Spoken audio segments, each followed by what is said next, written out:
Yamo kwa Adom TV bedroom health tips so aha na edi nkomo 5 minutes ewo ya pomudimo efi dwoda edekosi efiada ebi ene de edi kan ya o hwedwumadi ya sa na ye no sebe ya obenya ho na otumi akomunyuma so 5 minutes ye nchakura nti ya memese ubetie adechia no asetie nti ubon se bedu fiada no na say full topic na ye de amawo no endpoint Homeopathic clinic Mwadaroma na dwumadi etumi de ebantu kone naso na kwaje apomuden pa ebe me de papa ofa doctor number wo screen no eso abibie hawadwen ono bidi nkomo ennenso yenya akwanya asa wremu ewo UGMC a yene doctor Mwakudua edi enkomo afa HCV infection and say hepatitis C infection no ehumi so yentie ne yi bibia ya apomuden bia makacho say ya mentwem tie bi ebi ana nya wo nenso betie aka kire obi a or experiences a condition on ti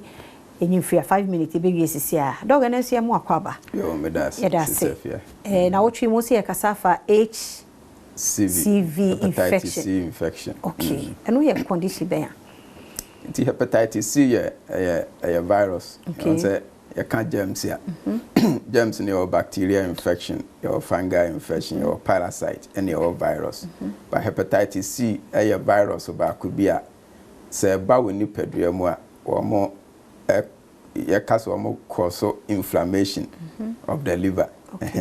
But a cause inflammation and may there be a mature say or more a liver and a case. Now or more say cells na ewo blebonum no ento ombetimi asay na akodru blebia afi blebo no entimi nya adwuma sede ewo se eye enti sana na meti hepatitis B ni yetio em se wo na hodo obetimi aka ni nyina ye na hodo be say ye wo ahodo be 5 enti ye hepatitis A ye wo B ye wo C ye wo D and E. Wow.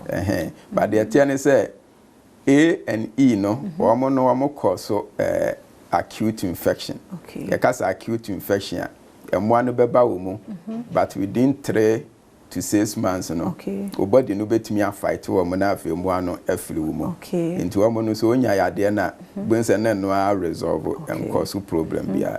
The queen fast when ya A and E no, and also free your toiletum. Say would dear aduane a moa no wom ana wo no mu nso emoa no wom na amawanya. Okay. B, C and D no omo no eno omo cause chronic infection. Okay. Chronic infection ye omo a emoa no eba omo no betena menkas afebo. Okay.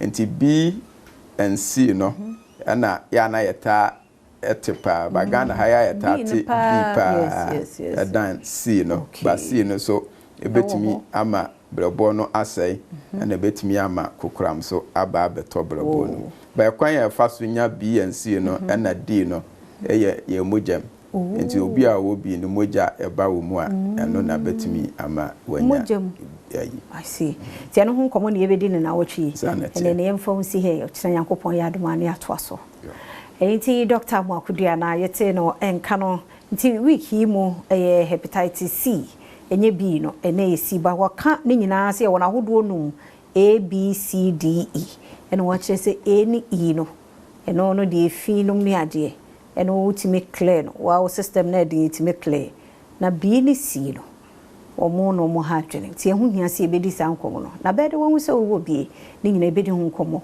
na wotwi mu 5 minutes yen che fasedama endpoint Homeopathic clinic so we are nko ade na ukono ho a obehwe infections kono ko treat you mane nyensem ansa because infection bi wan hwe no wan tu ase a be wieche na ye ni opeso ye ti fasedama no 0244867068 watna kwa ho de ho a ebesehia